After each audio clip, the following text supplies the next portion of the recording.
Bonjour à tous, bonjour Claude Rivlin. Bonjour.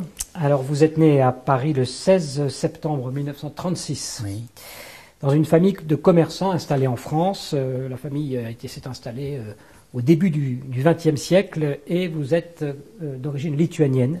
Oui. Lituanie, toute une tradition d'étude de la Torah. Il se trouve qu'en remontant dans votre arbre généalogique, on rencontre une grande figure du judaïsme mondial qui vécut au XVIIIe siècle, Eliaou ben Shlomo Zalman, plus connu sous le nom de Gaon de Vilna.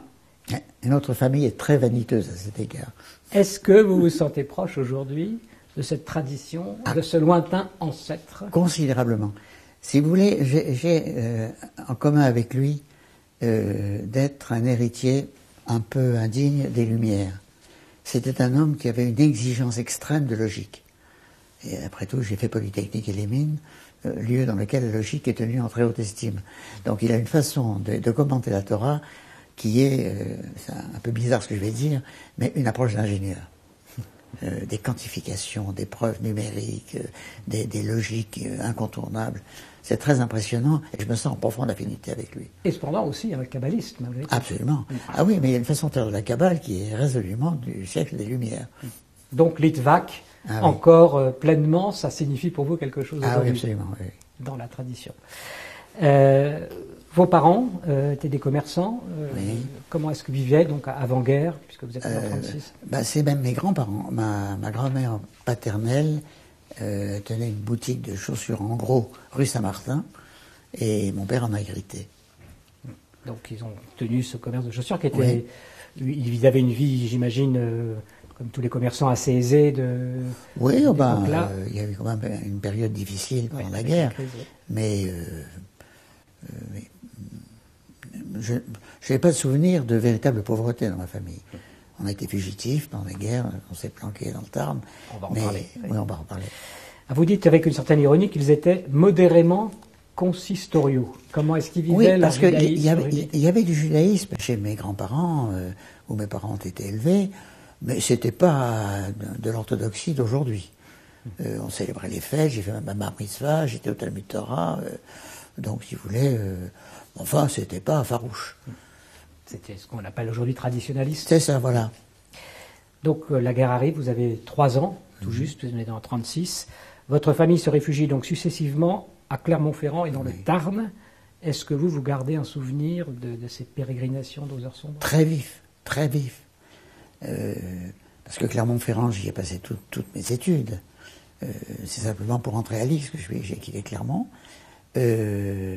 Et quant à la campagne, pour moi, ça a été merveilleux. J'avais 7 ans, 8 ans, j'étais un petit sauvageon. Là, vous parlez de l'après-guerre, mais pendant la guerre elle-même, est-ce que vous avez des Oui, bien sûr, souvenirs? oui. Parce que vous aviez 3 ans, donc vous êtes sorti de la guerre, oui, 7, 8 mais ans. ce que j'ai surtout retenu, c'était la campagne. Je savais qu'on pouvait être arrêté n'importe quand. Si vous voulez, j'ai passé ma vie à être escapé.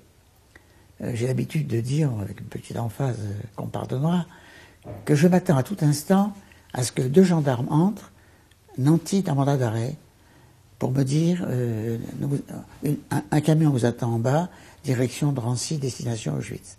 Je m'y attends à tout instant. Ce qui fait que quand je vis 1 minute de plus, c'est un don de Dieu. Car je suis condamné à mort. Lorsque mes parents m'ont dit à 6 ans qu'il fallait fuir, j'ai dit pourquoi? Parce qu'on veut nous tuer. Et pourquoi on veut nous tuer? Parce qu'on est juif. Pourquoi c'est pas bien? On ne sait pas, mais on veut nous tuer. Donc, j'ai passé ma vie à me dire que je devais mourir. D'où l'importance que j'accorde au faste de la République et à tout ce que la vie m'a accordé. Mais en disant en même temps, ça peut disparaître de l'instant à l'autre. Tout ça, évidemment, souvenirs marqués par la guerre. Totalement. Alors que vous étiez dans des conditions de réfugiés, disons, dans des conditions pas trop mauvaises pour des gens qui se Il y a eu quand même une demi-journée où je me suis cru orphelin. Ça m'a profondément marqué. Complètement paniqué. À Clermont-Ferrand, tout seul dans la rue, la maison fermée, les volets fermés, plus de parents, je ne sais pas où c'était. Et comme la perspective qu'ils aient été arrêtés n'était pas du tout invraisemblable, je me suis dit, qu'est-ce que je vais faire? Je ne connais personne. J'avais, je ne sais pas, 8 ans. Et quel était le fameux Ah non, pas 8 ans. Plus jeune. J'étais plus jeune parce que c'était avant 44. Donc c'était avant qu'on parte pour le Tarn. Donc j'avais 6 ans et 42. Quel a été l'épilogue de cette... Oh, malentendu. On t'avait dit, écoute pas. Là, vous aviez des frères et sœurs Non, ma petite sœur est née bien plus tard, quand j'avais 16 ans. Donc après la guerre, vous revenez en fait à Clermont-Ferrand. Oui, parce que mon père avait ouvert un commerce avant que nous nous enfuyions dans le Tarn, et ce commerce existait toujours. Quand on est revenu, c'était un de ses chefs dans l'armée qui en avait assuré l'organisation et le lui rendu. Donc vous êtes revenu, vous réinstallez à Clermont. Voilà. Et vous y avez passé toute votre adolescence. Vous avez fait vos études, la fin du primaire, le secondaire, jusqu'à la préparation au concours de l'X, où après vous avez terminé à Paris, au lycée Janson. Oui. Comment est-ce que vivait un adolescent juif dans cette ville de Clermont dans les années 50-60 ? Il s'est passé quand même quelque chose qui a donné à Clermont une vitalité qui n'était pas normale pour le Massif central. C'est que l'université de Strasbourg s'y est réfugiée pendant la guerre. Ce qui fait qu'il y a eu un afflux de gens de partout, et en particulier d'intellectuels, qui a fait que la communauté était quand même vivante et active. De sorte que là, je suis allé au Talmud Torah. Je me rappelais que j'allais à la synagogue tous les vendredis soirs. Il y avait une vie juive à Clermont. Ah oui. Forte, oui. Donc... avec suffisamment de monde pour assurer un office tous les Shabbats. Oui. Et vous-même, à ce moment-là, vous étiez... par rapport à la tradition, dans une position un peu intermédiaire? Fasciné, de plus en plus fasciné. Je voulais, comme mes parents m'avaient dit que j'étais condamné à mort parce que j'étais juif, je me suis dit, entre Hitler et moi, il y en a un qui a tort. Et j'ai choisi que ce soit Hitler. Mais je me suis dit, mais juif, c'est quoi? Évidemment, je suis allé au Talmud Torah. Mais tout ça était un peu fade, un peu court.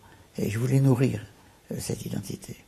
Et c'est donc en arrivant à Paris que vous êtes vraiment passionné, engagé dans la pratique et dans l'étude du judaïsme. Donc ce n'était pas vraiment un désir soudain, mais plutôt le résultat d'une réflexion, d'une évolution.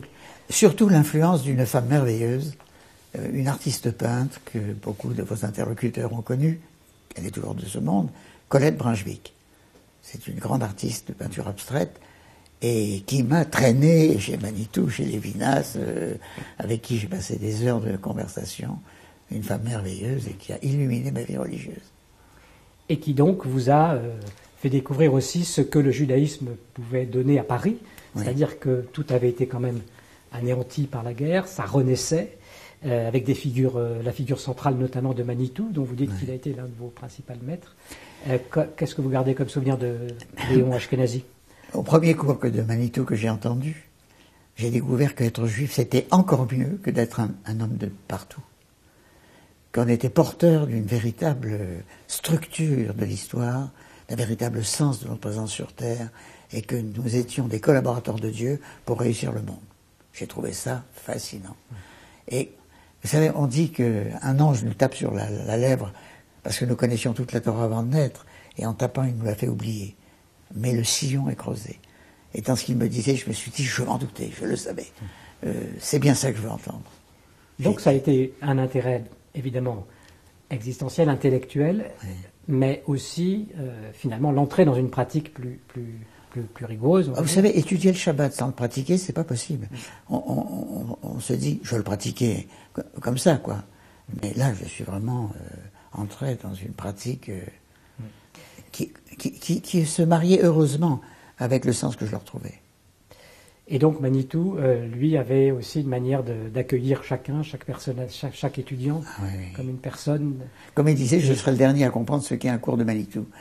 Il y avait beaucoup d'humour, évidemment. Il y avait des jeunes filles qui sortaient extasiées. On disait, qu'est-ce qu'il a dit? Je me souviens pas, mais c'était merveilleux.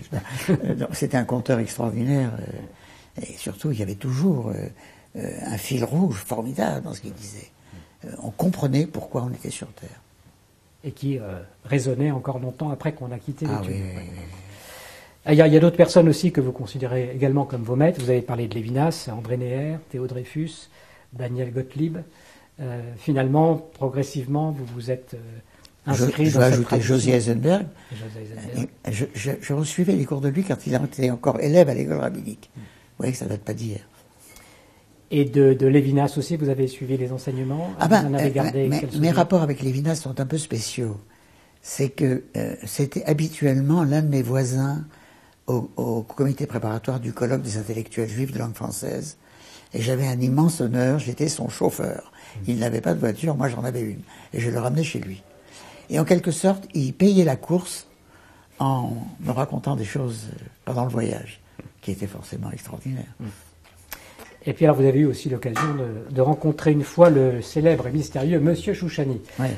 On est très friand, enfin beaucoup de gens sont très friands aujourd'hui de savoir des détails sur l'existence de ce personnage hors du commun, qui était aussi d'origine lituanienne. Ça, c'est on pas... ne sait pas. Bon. Il n'y a pas beaucoup de gens qui savent d'où il venait. Il parlait arabe comme un arabe et yiddish comme un juif lituanien. Donc, le doute est permis. Il était probablement lituanien, compte tenu de la forme de son esprit. Quelle impression donc vous a fait cette heure, je crois, assez courte, pendant laquelle... Il faut voir comment je suis arrivé jusqu'à lui. C'est que, dans Difficile liberté d'Emmanuel Lévinas, il est toujours désigné sous l'expression le maître prestigieux. Un maître prestigieux, quand même, c'est pas rien. Et j'ai eu l'honneur de recevoir une bourse de la Fondation Saint-Ger-Polignac, qui m'a permis de voyager seul pendant 1 an tout autour de la Terre. Et M. Lévinas m'ayant dit, Chouchani est à Montevideo, capitale de l'Uruguay, il serait souhaitable que vous la rencontriez. Bon. Et comment on fait pour la rencontrer? Vous prenez le premier machin juif que vous rencontrez, que ce soit une boutique ou une synagogue, on vous dira où il est. Et c'est bien ce qui m'est arrivé. Et je l'ai vu faisant un cours de Talmud dans une pièce relativement obscure, devant un auditoire de 7 ou 8 gamins. Eux, ils avaient la Gemara devant eux, et lui, rien.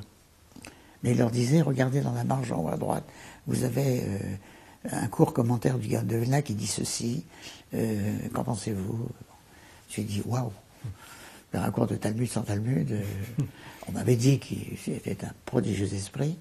Alors je me suis présenté, j'ai dit, c'est M. Lévinas qui m'a recommandé de vous rencontrer. Et je suis resté 1 heure avec lui.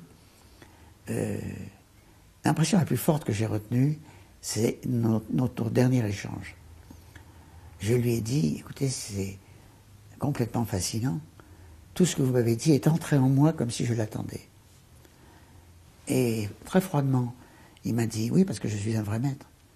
J'ai dit, qu'est-ce que vous voulez dire par là? Au pied du mont Sinaï, il y avait plus de 600 000 âmes qui ont entendu la parole divine. Mais le Midrash assure qu'ils ont entendu 600 000 choses différentes. Le vrai maître connaît à laquelle des 610 âmes il a affaire. C'est mon cas. Boum. Mais c'est effectivement à cela qu'on reconnaît un maître, c'est-à-dire que quand il... À ce point-là, c'est quand même assez rare, mais... Ça parle à chacun individuellement. Ah oui, mais j'ai compris sa fascination qu'il a pu exercer sur Lévinas. Il faut dire, Lévinas ne s'en est jamais remis, au fond. Il était profondément troublé. Il m'a dit, je dois tout à Chouchani, et en même temps, je lui en veux. Parce que quand j'avais une compréhension satisfaisante, comme un philosophe les aime, sur un sujet, il démolissait mon confort en une phrase. Et vous ne tenez pas compte d'eux. Et me laissait comme ça. Ce qui fait que c'était un maître impitoyable. Qui déconstruisait toute chose dès qu'elle était figée. Et il avait pour ça des ressources infinies. Et quand vous avez rapporté cet entretien à Lévinas? Quand je suis revenu de ce tour du monde, je me suis précipité évidemment chez Lévinas pour le remercier de m'avoir introduit. Quand je suis entré dans son bureau, il était en train d'étudier, assis. Je lui ai dit, Monsieur Lévinas, bonjour, j'ai vu Chouchani. Il s'est dressé debout, comme frappé par la foudre. Vous avez vu Chouchani. Je sentais que c'était quelqu'un qui avait joué un rôle immense dans sa vie. Est-ce que vous pouvez reconstituer un peu ce qui s'était passé entre eux?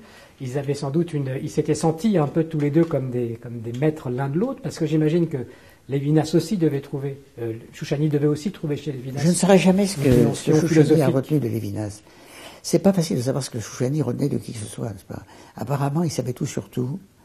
Il faut dire que Lévinas, qui était un homme fébrile, comme le sont souvent les Lituaniens, était considérablement apaisé par la présence d'un autre étudiant, le docteur Merson. Alors, là, médecin alsacien, vous voyez ce que ça peut être, calme. et ils ont toujours été ensemble dans ces cours-là. Je n'y ai pas assisté, mais on voyait très bien. D'ailleurs, Lévinas en fait mention, avec beaucoup d'amis d'affection. Alors vous êtes devenu vous-même un enseignant. Le rabbin Jean Schwartz vous avait confié en 1964 la responsabilité d'animer des offices de Kippour à la synagogue Montevideo. Et puis la rédaction d'un opuscule aussi qui s'appelait Oui, j'observe le Shabbat, c'était en 1974. Vous avez été coopté donc en 1969 au comité préparatoire des colloques des intellectuels juifs de langue française, auquel vous faisiez allusion il y a un instant, dont vous avez prononcé la leçon inaugurale, je crois, une dizaine de fois. Oui, oui. Un mot peut-être de cette manifestation assez singulière, spécifique à la France, qui n'existe plus aujourd'hui. C'est sans doute un moment de rapprochement entre le monde de l'étude et le monde des intellectuels, de la rationalité. Ce colloque est né avec les grands fondateurs, dont je pourrais rappeler les noms, d'une espèce de stupéfaction de grands intellectuels israélites français, au sens fort de cette expression, qui ne comprenaient pas pourquoi les Vichy avait voulu les éliminer. Plus français que moi, il n'y a pas. Et après la guerre, ils ont essayé de comprendre ce qui était arrivé. Ils se sont réunis d'abord dans un petit cercle à Versailles, et peu à peu, ça a pris une majesté considérable. Et au 6e colloque, j'ai lu les recueils, et j'ai écrit dans l'Arche un article indigné, que j'ai intitulé « Les mitzvot sujets tabous ». Voilà des juifs qui dissertent sur leur condition juive et la difficile cohabitation avec l'intelligentsia parisienne et l'universelle, et qui ne font aucune mention du Shabbat, des fêtes, de la cacheroute. Cet article a été considéré comme insolent par le comité en place, mais d'une insolence acceptable. Et ils m'ont coopté. Alors c'est le sujet que j'ai traité au premier colloque. Ça s'appelait comment alors le sujet ? Les mitzvot sujets tabous, avec un point d'interrogation. Et André Neher était rabbin, et il m'a très chaleureusement approuvé. Lévinas, que j'ai rencontré à cette occasion, a trouvé que je manquais de pudeur. C'est des choses dont on ne parle pas en public. Justement, c'était l'occasion pour des intellectuels juifs de reparler de choses traditionnelles sans avoir l'air d'être des obscurantistes, d'être des... Mais j'ai dû participer à plus de 30 colloques, et la culture du colloque a évolué. Au début, on a jeté un regard sur les autres, mais ils nous en veulent. Après, un regard sur nous-mêmes, et puis après, un regard juif sur le monde. Au cours des 30 colloques, on a vu... Comme si vous étiez à l'escargot qui est sorti de sa coquille pour... tout à fait ce que j'ai ressenti. Puis avec des cooptations aussi qui nous ont ouvert sur l'universel plus encore. Aujourd'hui, un tel colloque pourrait-il encore exister ? Est-ce que ça a un sens, intellectuel juif de langue française, aujourd'hui ? C'est-à-dire qu'à l'époque, il était seul. Aujourd'hui, il y en a un par semaine. Donc, notamment sur Acadème. Ben oui, ô combien. Tout ça, c'est quand même des enfants du colloque. Ce colloque a ouvert la voie. Ce qu'il y a de très frappant, c'est qu'il n'y a pas plus parisien que le colloque des intellectuels juifs. On a essayé de le faire en Israël. Il y a eu des tentatives en Angleterre. Ça ne marche pas. En France, celui qui croyait au ciel et celui qui ne croyait pas dialoguent fraternellement. Ailleurs, non, ils ne se fréquentent pas. Surtout pas à Jérusalem. Et les intellectuels juifs de langue française ont-ils encore quelque chose à dire du point de vue juif à la France ? Énormément. Sur Acadème, on le voit très bien. Et puis, il y a tous les degrés d'authenticité dans la tradition juive qui amènent, et je pourrais citer des quantités de noms de contemporains, qui amènent à jeter un regard juif. Un jour, il y a eu un colloque où il y avait beaucoup de points de vue juifs. Et on m'a demandé un conseil pour le nom du colloque. J'ai proposé de l'intituler « Toutes sortes de juifs ». Je pense que ça convient très bien. On va dire un mot de votre carrière professionnelle. Donc, après Polytechnique, vous êtes sorti ingénieur du corps des mines en 1961. Vous avez fait toute votre carrière à l'école des mines de Paris. En tant que professeur, vous y enseignez la gestion des organisations, pour faire bref. Vous êtes notamment l'auteur d'un livre intitulé « Évaluation des coûts, éléments d'une théorie de la gestion ». En gros, donc, vous avez étudié, enseigné comment naissent, vivent et meurent les organisations et comment les gérer. On ne va pas vous demander évidemment un cours ici, mais peut-être un mot sur ce sujet-là. Pourquoi est-ce que c'est ça qui vous a le plus intéressé ? À l'issue du premier cours de l'année à l'école des mines, il y a un petit gars avec une petite kippa qui vient qui dit « Avouez, monsieur, c'est du Talmud votre cours ». J'ai dit « Chut, je suis dans une école laïque, il ne faut surtout pas raconter des choses comme ça ». Il a très bien compris. J'enseigne que le coût d'un bien n'existe pas. C'est-à-dire que figer des relations économiques dans des justes prix au sens de justesse est vain. Ça confine à l'idolâtrie. En réalité, un prix est le résultat d'une négociation, d'une convention, d'un arrangement. Mais ça ne peut pas être secrété par la vérité. Alors, dans la première page du Capital de Marx, vous voyez, les biens ont une valeur travail qui compte le mal que ça a donné pour le fabriquer. Si j'avais pu attraper Marx, je lui aurais dit, calcule-moi, avec ton raisonnement, le coût de cette table, tu n'y arriveras jamais. Parce qu'on ne sait jamais ce qu'il faut recenser, on ne sait jamais combien de travailleurs ont été payés, etc. Donc un coût fige le réel. Démarche très grecque, très romaine, etc. C'est le chiffre qui fige aussi peut-être la réalité des choses. Oui. Et donc comment on fait pour sortir d'une gestion par ces chiffres-là? Comme il faut bien chiffrer, parce que les entreprises ont besoin d'une comptabilité, on paye des comptables qui ont des conventions. Et puis voilà. On dit c'est comme ça parce qu'on a décidé. Mais non pas parce que c'est vraiment comme ça. C'est pour ça que c'est talmudique. C'est que deux talmudistes du corps de la Gomara regardent le même objet et ne voient pas la même chose. Donc ils discutent. Au moment de votre retraite, les compliments de vos amis, de vos pairs n'ont pas manqué. J'en cite quelques-uns, votre modestie dut-elle en souffrir. Orateur hors pair, accoucheur de talent, merveilleux conteur, en constante inspiration, caricaturiste redoutable et qui fait montre d'une rare capacité de contradiction. Avoir l'esprit de contradiction, ça reste pour vous une qualité. La personne qui a dit ça est une éminente personnalité du corps des mines, polytechnicienne, qui aime bien les tranquilles certitudes scientifiques. Alors que moi j'ai tendance à les bousculer, il est clair qu'elle me ressent quelquefois avec une ombre d'agacement. Quand j'ai commencé ma carrière, il y avait une tyrannie des mathématiques appliquées qui était extraordinaire. Recherche opérationnelle, calcul économique.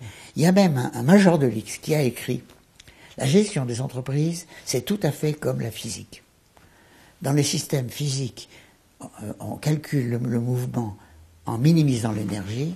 Dans les entreprises, on maximise le profit. C'est pareil. Tu parles, lui ai-je dit quelques années plus tard. Le profit, on ne peut pas le définir. On peut, à la rigueur, le décider, mais pas avoir une certitude. Tandis que l'énergie, si. » Et c'est là où vous avez sorti ce que vous appelez votre couteau suisse, à savoir un triptyque, rite, mythe, tribu, qui permet d'analyser de nombreux aspects de la vie des affaires et de la vie sociale. C'est l'autre manière de regarder la réalité des organisations de leur fonctionnement. Ce triptyque, peut-être, vous pouvez nous en dire un mot. On voit évidemment qu'il est... Vous savez, imaginez que je vous parle juché sur un tas d'environ 400 études qui se sont passées depuis l'épicerie jusqu'à l'État français, où j'envoie mes hommes tout près du terrain. Et je suis arrivé à la conclusion que les idées que l'on se fait s'appuient sur deux piliers. On parle comme c'est semblable, c'est la tribu. La tribu des juristes, la tribu des énarques, la tribu des polytechniciens ne disent pas les mêmes choses, ne voient pas les mêmes choses, ne raisonnent pas de la même manière. Ça, c'est la tribu. Et puis, il y a la façon de discuter. Comment on écrit, comment on discute, comment on intervient dans les débats, qui est également extrêmement ritualisé. J'ai l'habitude de dire que si on me parachute, les yeux bandés, dans une réunion technique, chez Renault, chez Peugeot et chez Citroën, qui font pourtant semblant d'être de la même entreprise appelée PSA, en 5 minutes, je sais où je suis.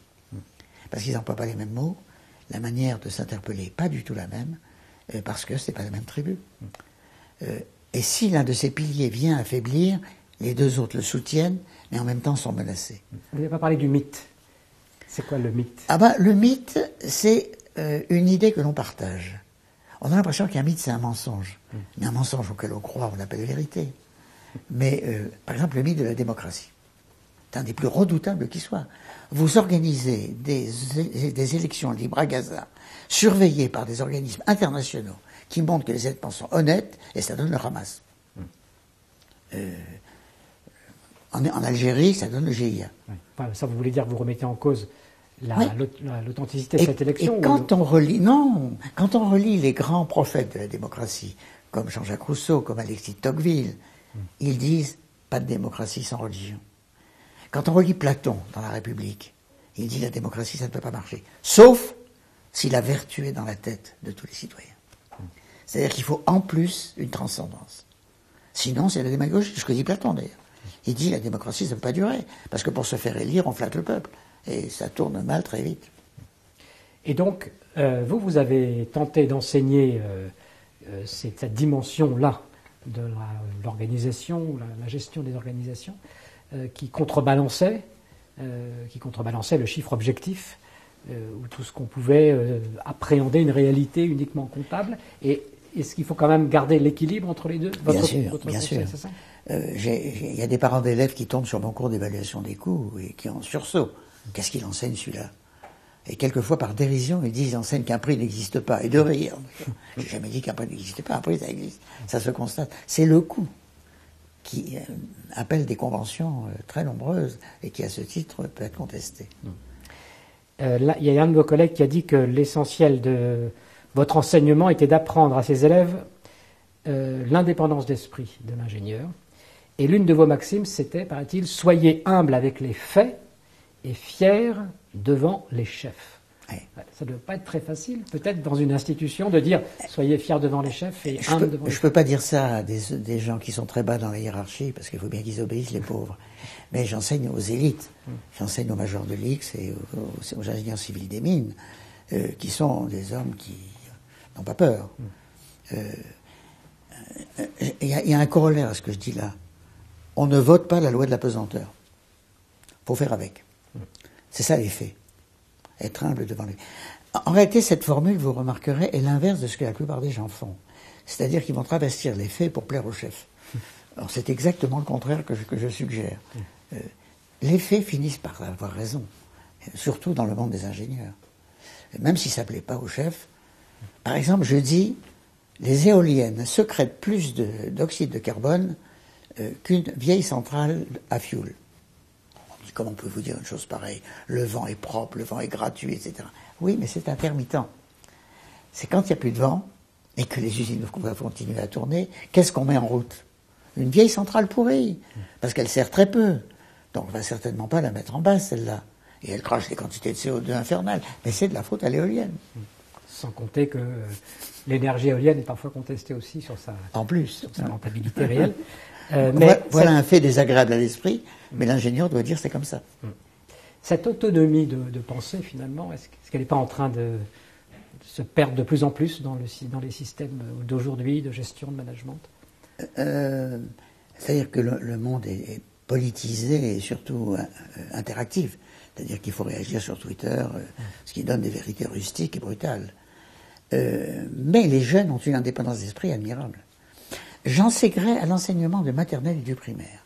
Moi, quand j'avais cet âge-là, on me disait, tu te tais, t'apprends à écrire et t'apprends à compter. Aujourd'hui, on leur dit, qu'est-ce que tu penses? Et ils apprennent à s'exprimer très jeunes. Et ils en gardent l'habitude. De sorte que je suis assez fier de la vertueuse audace de mes élèves.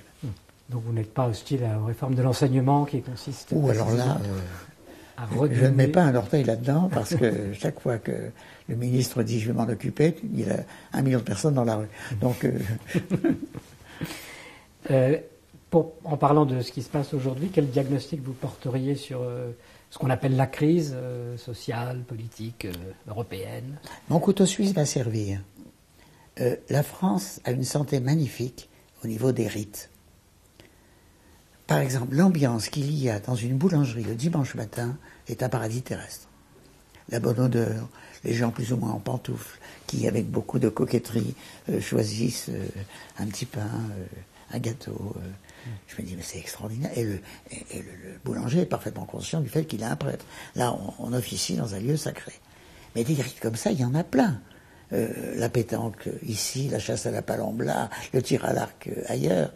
La France est un pays d'une extraordinaire piété, tout en appelant ça laïcité, bien entendu. Mais cette piété se manifeste par des comportements conviviaux. C'est ça la douceur de vivre. En France, on sourit, on est poli, et puis on sait qu'on est très divers. Donc qui c'est celui-là? On met longtemps à faire rentrer quelqu'un dans son foyer, mais en même temps, sa singularité est acceptée. Pas trop n'en faut, bien sûr.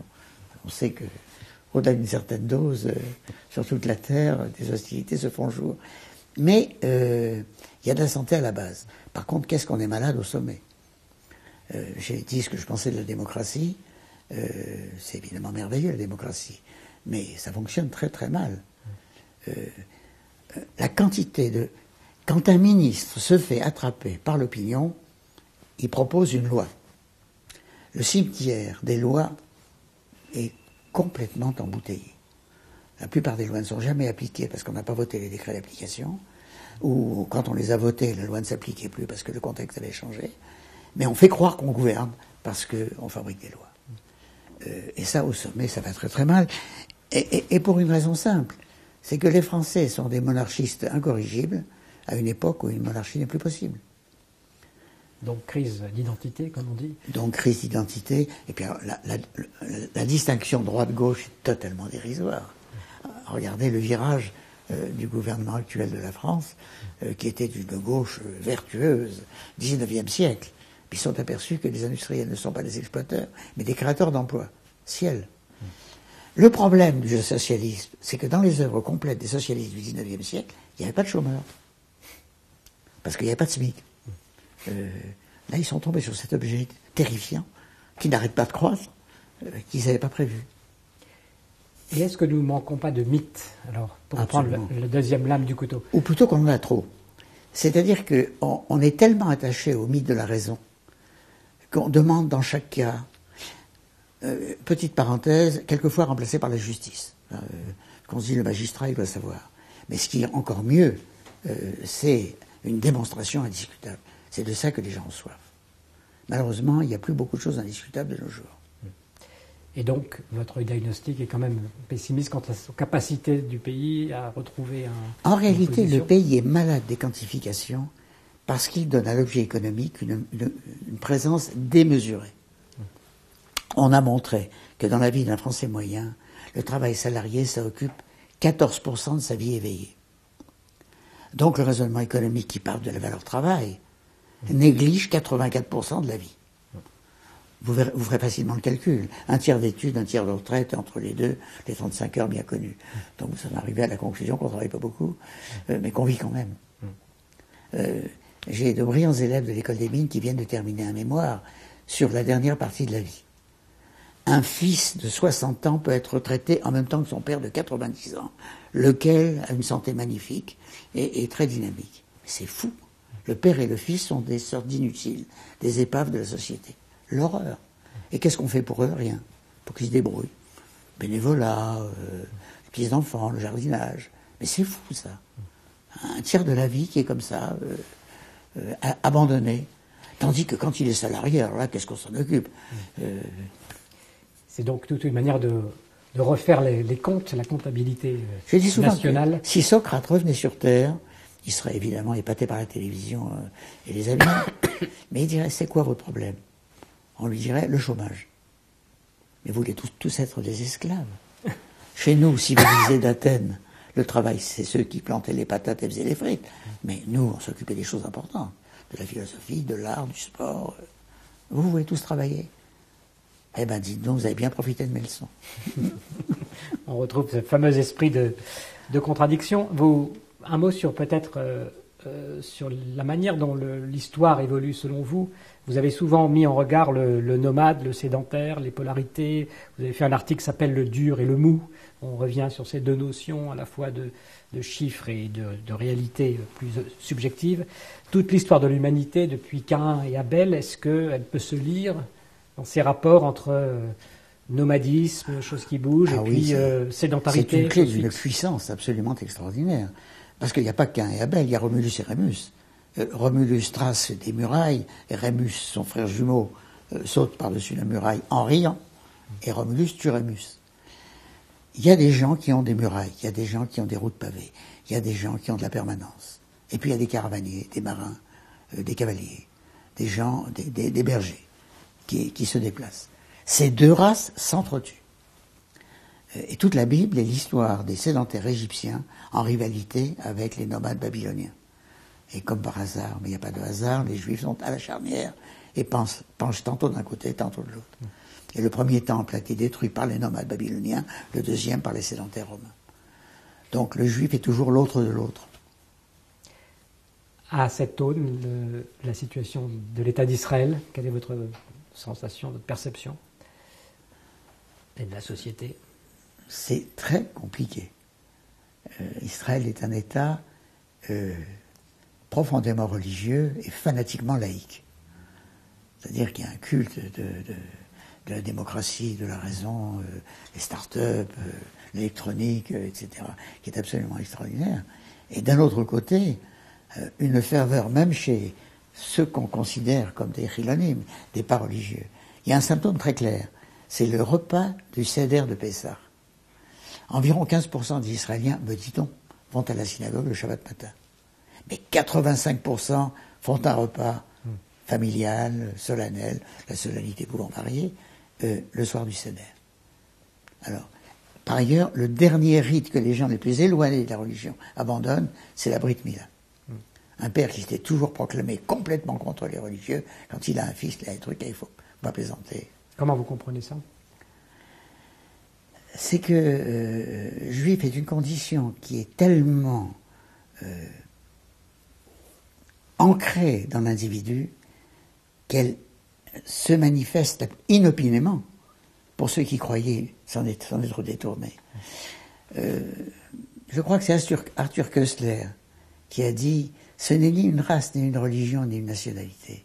C'est la condition humaine poussée à son degré le plus aigu. » Et je pense que c'est juste. Être juif, c'est être extrêmement homme, avec toutes les difficultés d'être homme. Est-ce qu'aujourd'hui, vous avez le sentiment qu'un lien est distendu, justement, entre les juifs, la manière dont ils se ressentent, perçoivent en tant que communauté, et la France? On parle beaucoup aujourd'hui des oui, questions mais qui se bien posent. sûr qu'il y a des tas de problèmes, d'où la lien. Mais ça n'a absolument aucun rapport avec l'antisémitisme de la fin du XIXe siècle.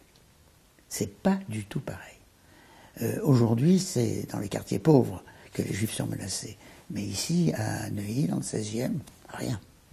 Pas la moindre trace. Et même plutôt beaucoup de sympathie. Être juif, c'est quand même une sorte de qualité. Regardez qui sont les hommes politiques les plus populaires. Simone Veil, Badinter, Mendès France. Mon grand ami et camarade Lionel Stoléru a une très belle théorie sur ce que c'est qu'un ministre juif. Il l'a été, donc il sait de quoi il parle.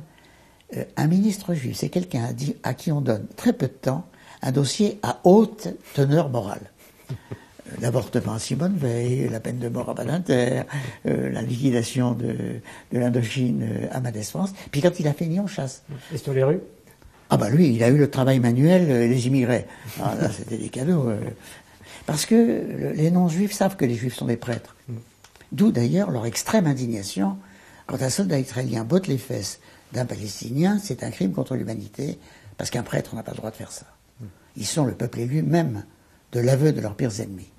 Mais quand Daesh massacre plusieurs milliers de Palestiniens, comme le mois dernier, c'est un épisode... Paradoxalement, l'antisionisme, on appelle l'antisionisme, la dénonciation d'Israël pourrait être le revers d'une considération portée justement à... oui, si vous voulez... à cette fameuse prêtrise dont vous parlez. Ah mais c'est indiscutablement ça. On ne tolère pas un manquement à la morale sacerdotale que les Juifs devraient observer. Cela dit, quand les antisémites débarquent en Israël, au bout de 3 jours, ils sont plus antisémites. Parce qu'il y a une espèce de santé, de gaieté, de joie de vivre. J'ai fait cette expérience avec un voyage de ma promotion des mines en Israël. Dans l'avion de départ de Paris à Tel Aviv, il y avait 80% de pro-palestiniens. Au bout de 3 jours, c'était terminé, parce qu'ils sont allés à l'hôpital Al-Assa, ils ont vu des médecins palestiniens qui soignaient des juifs et des médecins juifs qui soignaient des palestiniens. Ils perdaient leur repère. Ah, c'est comme ça? Ah bon? Comment on combat l'antisémitisme, Claude Rivlin? L'antisémitisme est un ingrédient fondamental de la condition humaine avant que le Messie arrive. Les chrétiens sont en adoration devant un juif qui est martyrisé pour expier leurs péchés. Quand le juif est martyrisé, il expie leurs péchés. Parce que ils sont arrivés à la conclusion qu'on ne pouvait pas sanctifier la vie matérielle. Les juifs prétendent le faire. Avec la Torah, avec les mitzvot. Et ça, quand on n'est pas juif, c'est terrible. Parce qu'ils se reproduisent, parce qu'ils ont des besoins qui les rapprochent des animaux. ce qui est assez difficile à supporter. Vous savez ce que c'est qu'un sabbat de sorcière? C'est des juifs qui chantent à table. Parce que pour chanter, quand on est en festois, c'est pas possible, puisque manger c'est un péché. Et bien les juifs, ils chantent. Il paraît que le maire communiste de Sarcelles, au début terrible de Sarcelles, a dit « Ce qui sauve cette ville dortoir, c'est les juifs. » Parce que ils chantent à table et les filles rentrent tôt. Il donne un exemple qui est un bienfait pour l'ensemble de la ville. C'est très juste. Les Juifs sont responsables du monde. Vous avez parlé de l'arrivée du Messie, Claude Rivlin, donc une perche tendue sur comment on vit avec cette tension-là, et particulièrement aujourd'hui. Un jour, un sympathique journaliste m'a demandé sur France Culture « Croyez-vous en Dieu ?» Alors je lui ai dit « Si vous me demandez si j'ai la conviction qu'il y a quelque part dans la stratosphère un Père Noël dans un fauteuil et qui avec une longue vue surveille mes faits et gestes, ma réponse est résolument non. Mais si vous me demandez si ma présence sur Terre a un sens, et si tout ce que je fais est important pour que l'aventure humaine réussisse plus ou moins vite, je vous réponds oui. Tout a un sens. C'est probablement ça, la foi en Dieu.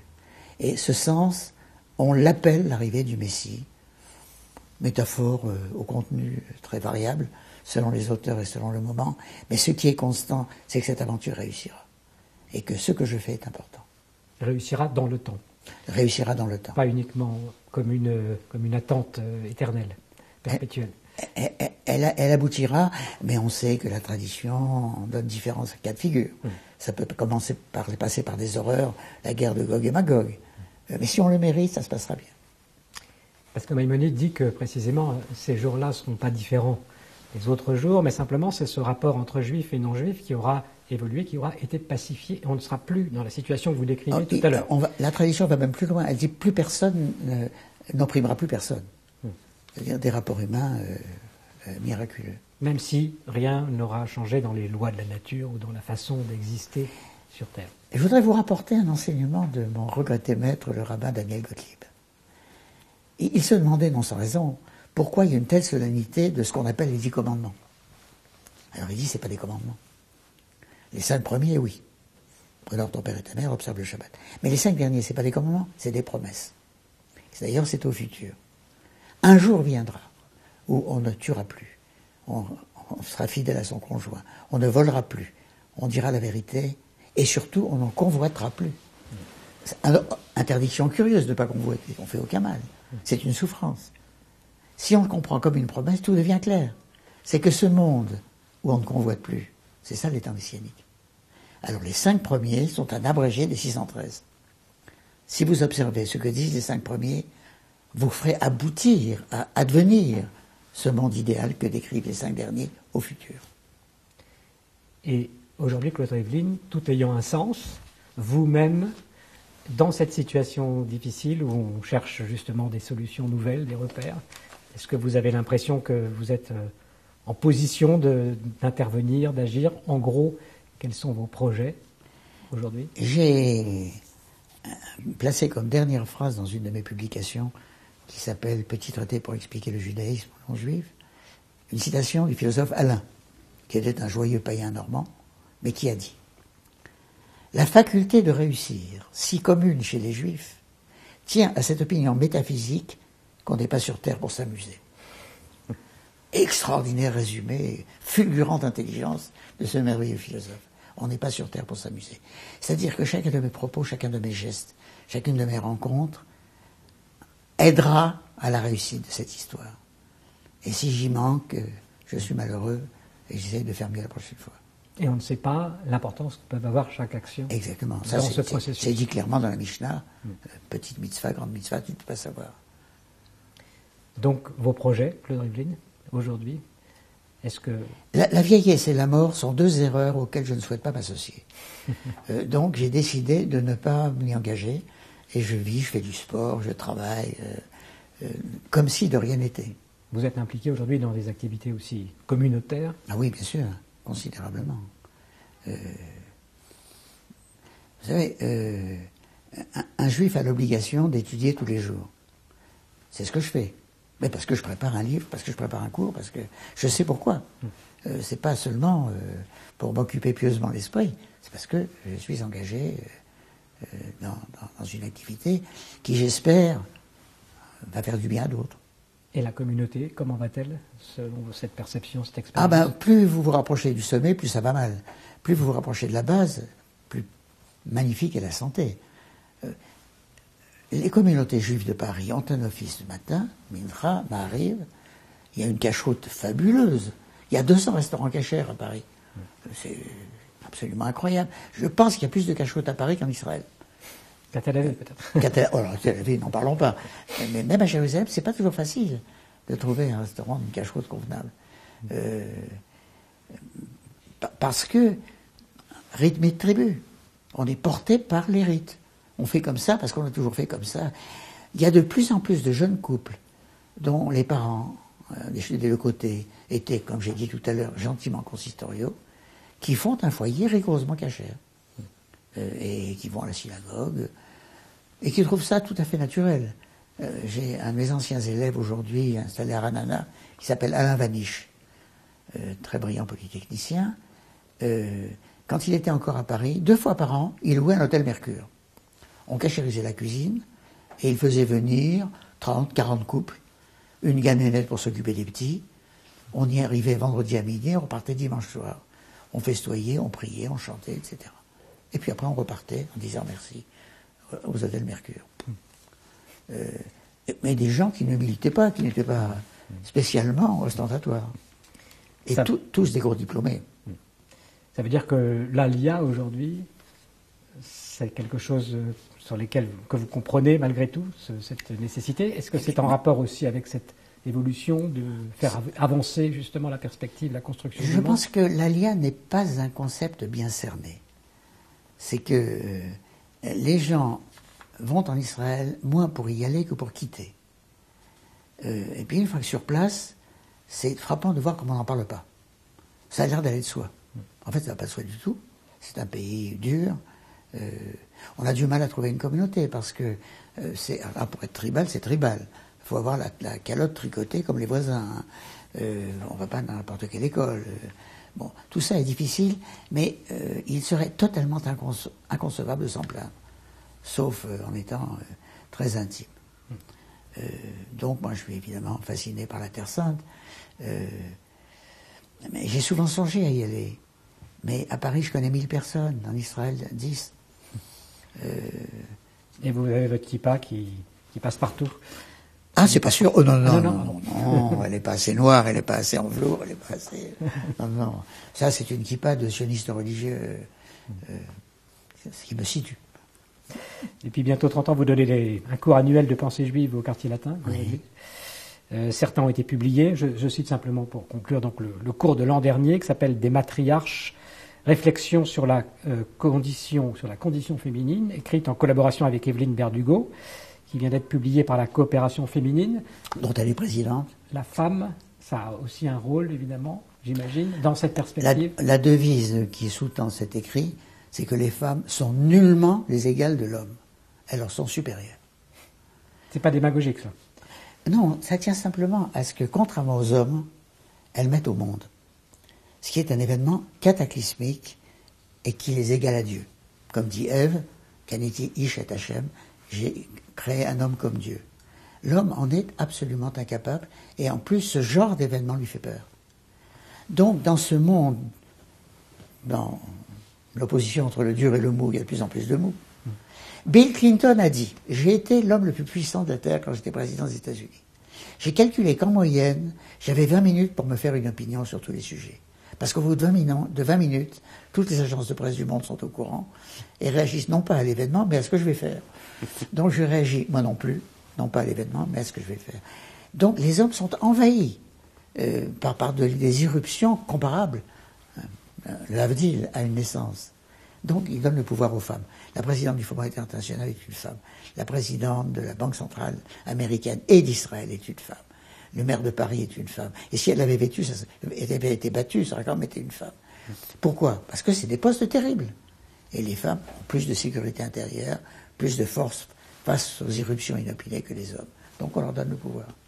C'est assez récent quand même, il faut reconnaître. Ah ben non, les matriarches ont dominé leur mari. Dieu dit à Abraham, écoute Sarah, c'est elle qui a raison. Rebecca a complètement manipulé Isaac quand il se mélangeait un peu dans les bénédictions à ses fils. Jacob a été une marionnette entre les mains de Rachel et Léa. Donc c'est les matriarches qui commandent. Et Dieu a dit à Adam quand même, parce que tu as écouté la voix de ta femme.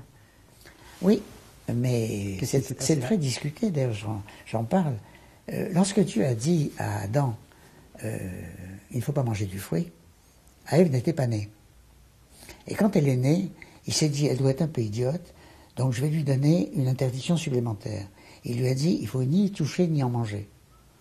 Le serpent pousse Ève contre le fruit et il n'arrive à rien. Le serpent dit, tu vois, Dieu t'a menti. Il est jaloux, il a peur de vous.